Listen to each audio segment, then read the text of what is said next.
everyone, and welcome. Today's video, we're going to be doing a thermostat replacement on an 8th generation Honda Civic, which I believe covers years 2006 through, I was going to say 2015. It's kind of an 8th and 9th generation Civic. Fundamentally, the thermostat replacement process is the same on the Honda 1.8 liter inline 4-cylinder motor. Now, when you crack the hood open, the thermostat is actually where the lower rad hose, which is located right here. There's several hoses and brackets we got to remove to gain access to that housing. We're not going to bother draining the cooling system out of this thing because at the end of the day, whether the radiator level is high or low, you're going to get coolant everywhere. Now, the reason why we're actually replacing the thermostat is because the car is throwing a P0128, which is a low coolant temperature threshold limit.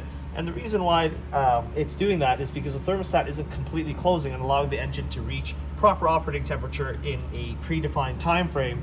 And so that affects engine performance, emissions, and fuel economy. And so therefore, that's why the check engine light is off. All right, guys, so prior to working on our cooling system, there's a few things you got to consider before starting this job. Number one is that the engine has to be extremely cool or just barely warm, because a hot cooling system is under pressure and you don't want to burn yourself when you open up the cooling system. Now, before anything begins, engine fairly cool, you want to turn the rad cap very slowly, just about a quarter turn until you hit the first detent. And that's going to relieve any pressure in the cooling system, if any, so that you don't get any surprises when you undo that thermostat housing. You can fully crack this open if you want to relieve it, but if no hissing or fluid comes out, then it's not under pressure. Now, to get access to the thermostat housing, it's actually located behind this oxygen sensor bracket. So we're going to unclip these wiring harnesses, and then we're going to undo these two screws right here, undo the two clips that attach the wiring harness to this bracket to get that out of the way. And then behind this, there's going to be a 10mm bolt on the left and to the right of the thermostat housing, which is this round piece right here. Fairly easy process. Keep in mind that the bolts for the thermostat housing are long, and then the bracket bolts are short. So 4 10mm bolts in total. First thing we should actually be doing is actually unclipping some of these harnesses from the brackets. And the reason why we want to do this is that it just facilitates the removal process, or makes it a little bit easier. So we got our top O2 sensor. We just unclip it by squeezing this little tab, pulling it away, and then disconnecting the connector. And then we're just going to do the same for this lower secondary O2 sensor on this lower bracket here. We'll slide that off and then squeeze the tab, and we'll disconnect the connector so that you can actually shift these out of the way as needed. Now, undo this 10mm bolt on top, and then loosen the next one. Careful there. Just one screw. 2 screws. And then you can see that this bracket kind of wiggles around. So if you really want to get it all the way, you can just fold it out, use some pliers and squeeze the little tabs, and then disconnect the wiring harness. Now on this one, someone's already broke this harness, but this bottom one is still intact. So I'll just squeeze these tabs here with my fingers.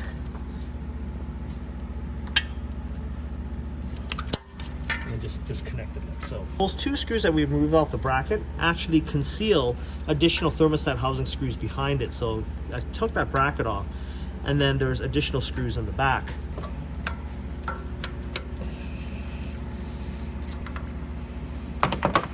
Now carefully position your drain pan underneath the housing area. Just carefully break that open, which will then expose the thermostat right here.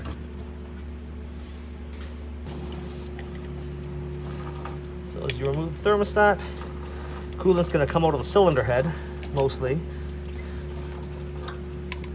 Just want to work that out.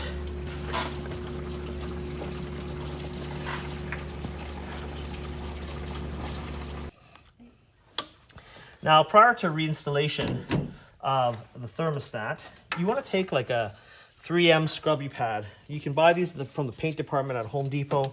It's a synthetic scrubby pad, not metal. And you want to scrub the surfaces of the thermostat housing just to remove any corrosion and to smooth out those surfaces. It's not hard enough that it'll damage the aluminum, but enough to remove any corrosion and mineral buildup or dirt so that you get a good seal. So you just want to clean those surfaces so that they're smooth. They don't have to be shiny, just smooth. So there's no burrs and stuff that would cause a leak. Okay, and then once that's scrubbed clean, you want to take like a clean paper towel or a rag and just wipe the surfaces so that you pick up any of those small fibrous particles so they don't go circulating through the cooling system. It's like that. And having it damp with coolant actually helps pick up any of that dirt that might be present. Okay, now here's our original thermostat and here's our replacement. So you'll notice that the gasket, the position of it on the thermostat, you want the smooth, non-bumped side to be on the front. And then to install that, you just simply slide your thermostat with the air bleed valve, which is this little loose piece here, into this little circular cutout.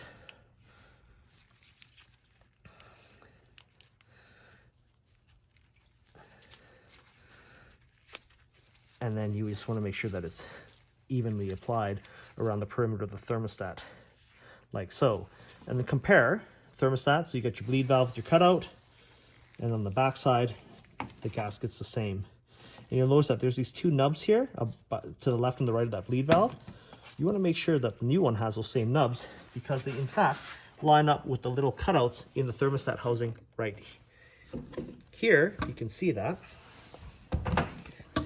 there's a little cutout right here and here. That's where those nubs line up with. So we're going to reinstall it in reverse order by lining that up and then hand threading the two bolts holding the housing. And it should just go in with no effort. And then we're going to mate our housing up. And then getting the two long screws that were holding the thermostat housing to the engine block, we're going to hand thread that back in. Paying attention that the thermostat doesn't come out of position. You take our ratchet and just snug up the two bolts. They don't need to be exceptionally tight, probably about 8 foot-pounds or less, as a matter of fact. They're only 10mm bolts, so going into an aluminum housing, it can break or strip the threads fairly easily if you overdo it.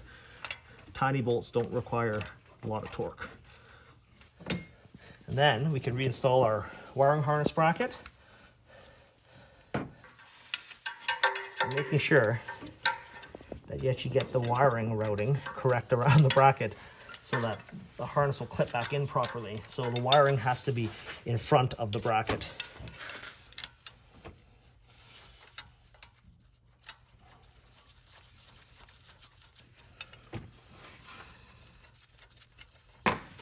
And like our thermostat housing, we're just gonna snug up these two small 10mm bolts. Two about 6 foot-pounds are just really barely beyond finger tight. Reattach the wiring harness into the bracket holes, clipping that in. And since this was broken previously, it just kind of goes in there. Reconnect your upper oxygen sensor harness, and then slide that back into the bracket. And then do the same for the lower O2 sensor by plugging that in and then sliding it up on the bracket to make sure it's secured. Okay, so everything's all buttoned up. We're going to open up the rad cap and we're going to get some genuine Honda premix coolant. Then we're going to slowly fill up the radiator with the engine off.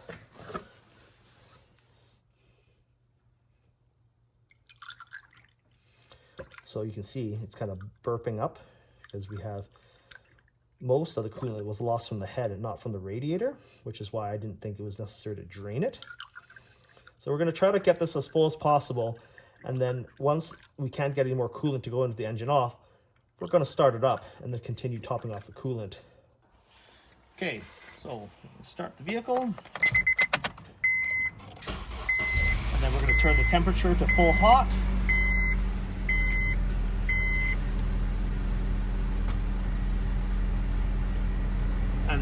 going to continue filling the coolant.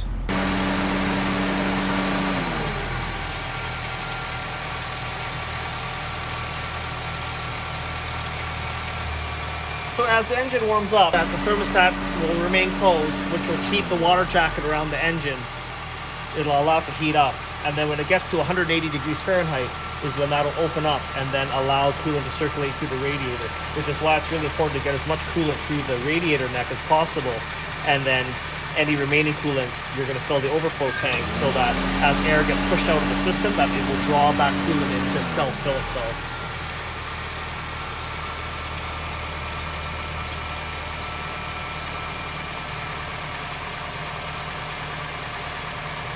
Squeeze the rad hose to get the air out.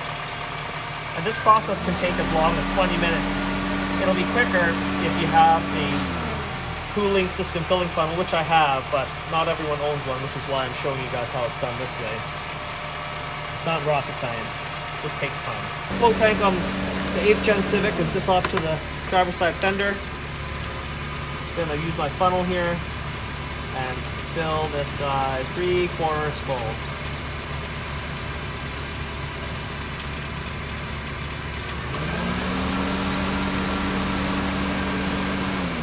That should be good.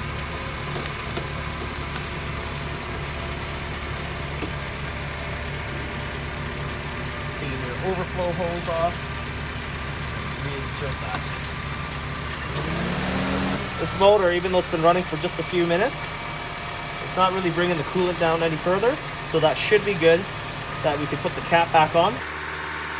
All right, with the radiator topped off as much as I can get it, with the engine at idle and filling the overflow tank, I've now got my helper in the car holding the engine at around 2,500 RPM, and we've held this for about 10 minutes. And the cooling fans, in fact, have come on twice now, and there's no leaks coming from our thermostat housing area. The temperature gauge hasn't gone higher than it normally would, so things are looking good and the car's got lots of heat.